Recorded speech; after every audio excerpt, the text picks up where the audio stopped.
to Conrad Black with the read from up north, as in north of the border, as in Canada.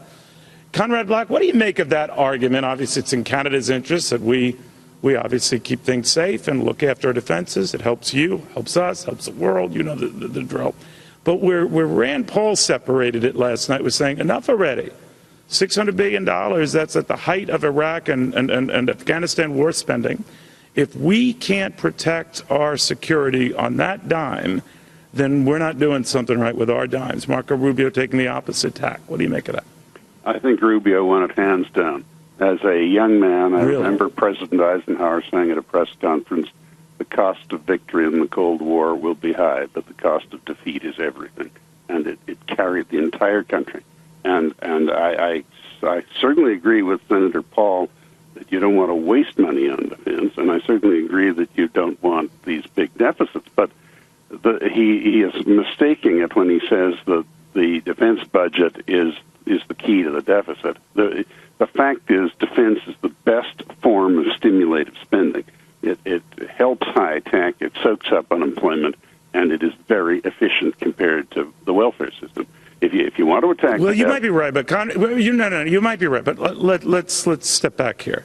$600 billion is a lot of money. We're at the height of Iraq and Afghanistan war spending. Now, I'm not taking sides with either gentleman. I am saying, though, this idea, then we've got to throw more money at it. We've got to give more defense. Never pull back from defense.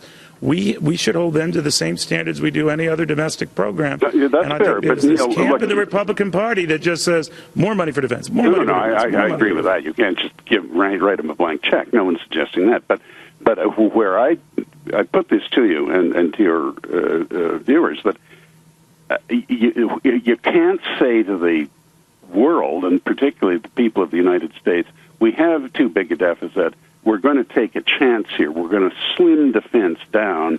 We may be reducing a little bit our margin of national security, but we're pulling back in the world, and we don't particularly like those who, you take a phrase from last night, fill the vacuum when we pull back. But this is what we're going to do to cut our deficit. What you do is, first of all, your number one criterion for any holder of the office to which these men and women aspire is the security of the country.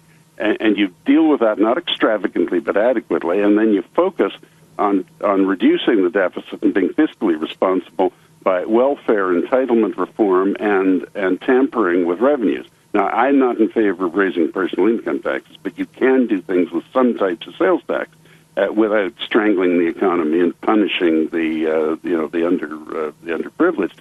It's much more complicated than what Rand Paul set up. But that does not mean I want to go back to $50 toilet paper.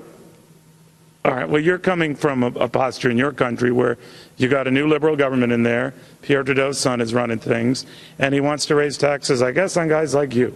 Right? No, I'm not very concerned about that. He's not going to raise my taxes very much, but he's not going to raise anyone's taxes. Oh, yes, he told me himself. Just tell Conrad I'm going to raise his taxes. I talked to him, but he also won on a platform pulling our weight in the Western Alliance and raising defense spending in this country. And that was a popular issue. Do you think that is he different from his father? Is he very different very from traditional liberal governments? Yeah, Pierre Trudeau, who I knew well and was in some ways a great leader, was completely focused on fighting the separatists in Quebec. It's not an issue well known in the U.S., and he did it successfully. Right. He defeated them. That's not an issue now. His son is a different temperament, and it's a different era. Well, I think he'll be fine. What happened with Keystone? What happened with Keystone is that he had a different position, that is Trudeau, than Stephen Harper. They both wanted Keystone done. I guess Trudeau thought that Harper sort of sacrificed the U.S.-Canadian relationship as a result. But it doesn't look like Keystone's going to be done here in the United States. Are Canadians ticked off? Are they going to give the business to someone else? What? Well, their standby plan was to put the pipeline east and west. We still import some oil in eastern Canada, even though it's we have a net surplus of petroleum here, and also because there's a lot of demand to ship it out west by pipeline and then tanker it off to the Far East. There's demand for that, but we have to face the fact that nobody knows exactly where the oil price is going, and at the present price, where our glorious Saudi allies have reduced it, which is chiefly, incidentally, what has kept Putin out of Ukraine and the Baltic states, not our feebly led Western Alliance. But where oil is now, Keystone wasn't looking all that brilliant an operation anyway.